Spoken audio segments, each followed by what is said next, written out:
The director of Just Business School, Ezekiel Gomos, prefers a solution from the economic aspects.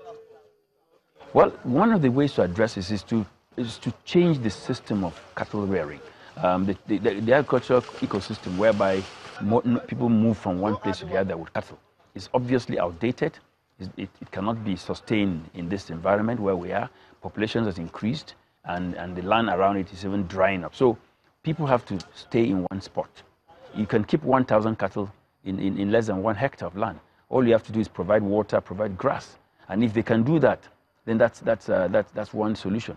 Another solution is for states in the Sahel, the northern states, should be able to provide water sources. I mean, they should construct dams. Because, I mean, for the 3 months there's rain, they should be able to construct dams, even if they're earth dams. They should even maintain those dams, because there are a lot of dams that are allowed to just waste or allowed to just to be destroyed.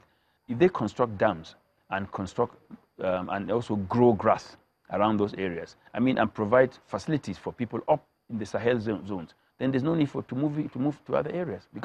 And also there has to be a lot of education.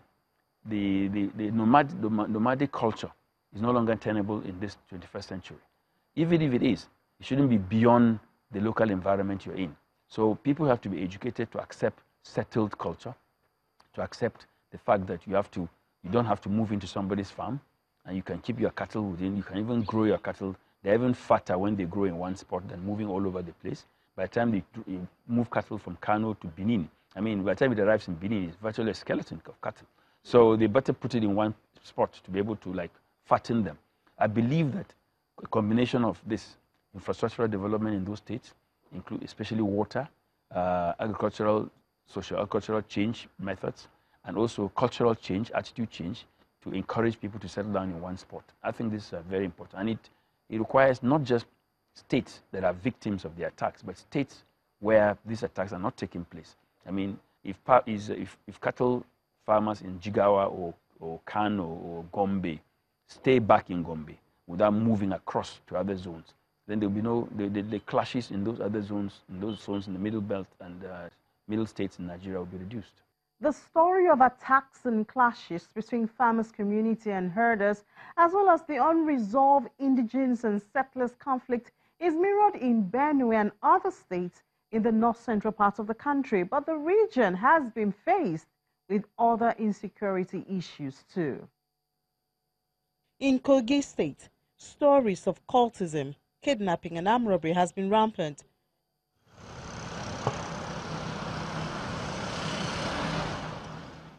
The road along Okene Kaba in Lokoja has been termed a danger zone.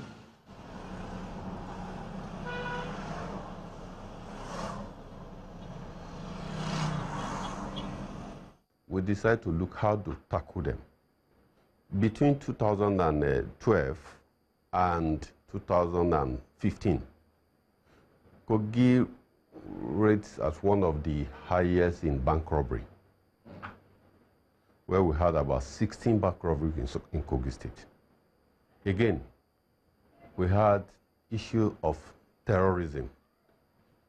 The issues of the Northeast terrorism was affecting Kogi State in a very serious way, where we had IEDs discovered in places that were making it in Kogi State. We had the Deeper Life Church in Okene was attacked. 19 people were killed. The DSS office in Kogi State was attacked. People were killed. Banks were robbed at will, and police stations were attacked, arms cut away. So it was very clear that we cannot have a government, a purposeful government, and we allow that kind of situation. That was what the government of Alayi Abelo met in Kogi State. And we have to look for the right prescription of what to apply. Remember, there is no two states in Nigeria that have the right, mode of the kind of security they must adopt to solve their situation. We studied the topography, the culture of the people, the religion of the people, and we know the kind of security application we should apply to the challenges Kogi was facing. in the sense that we are centrally located, bordered by 10 states, so it was very difficult to just deploy police, army on the streets. It's not the number of arms deployed, it is the level of intelligence you could, gather and make use of. No run, no need to run, not run. No run. No run, no run. Just come. No run, no run. That's not run, not run. Efforts to calm the situation has led to aggressive approach by the security agencies operating in the state. No problem. Suspects have been arrested at different occasions. In one of the success stories, the suspects were dressed in camouflage. Own troops deployed at Felele while conducting the routine checks and patrols. They were alerted that some gunmen were carrying out robbery activities. In a swift reaction, the troops intercepted them. There was a gun duel. Unfortunately, one of the robbers sustained gunshot wound. He was arrested, and the command took it upon itself, did a follow-up of operations, and the operation led to the arrest of other 3. Investigations have shown that the circulation of arms have come with the intention of self-protection. By he personally, there is crisis from Benue State, when TV and Flani. So then buy and give him to protect the villagers. I carry the gun to come and law. The sovereign where I then into. I carry the gun so I can't find.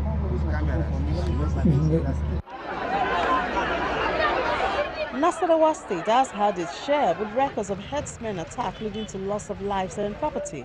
For instance, in April 2018, the police command in the state confirmed that 5 persons were killed in a fresh attack. We still have some pocket of security issues in some part of the state, which the security team are on top of the situation. For now, every inch of these crisis areas are being watched closely with the view to curtail any situation that may arise. We have also decided to deploy air surveillance with a chopper going from one end of the local government to another to ensure the movement of people and migration of people, and also identify flashpoints where security bases will be deployed to take care of the people there. I want to assure you that we will do all that we can. What is important to us is the safety of life and property. What is important for us is for every one of you to go back to your various villages and farms. We are doing whatever we can. We have decided that 5 units of mobile police will be stationed in all the different parts of the local government. We have also secured the support of the Nigerian Army, the 177 Battalion, to also help in the surveillance.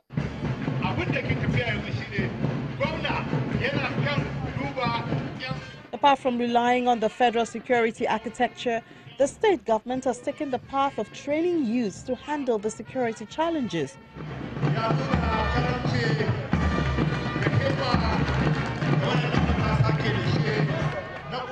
5,000 youths have been specially trained to take up this responsibility. 3,000 youths for the Nasarawa Youth Empowerment Scheme and 2,000 members for the Vigilante Group.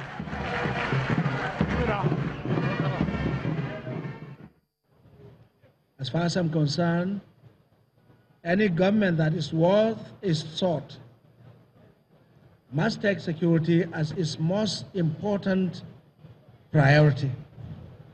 Any government that does not stand to protect life and property and the well-being of its people has no business being on the saddle. Even constitutionally, that is the most fundamental expectation of every government.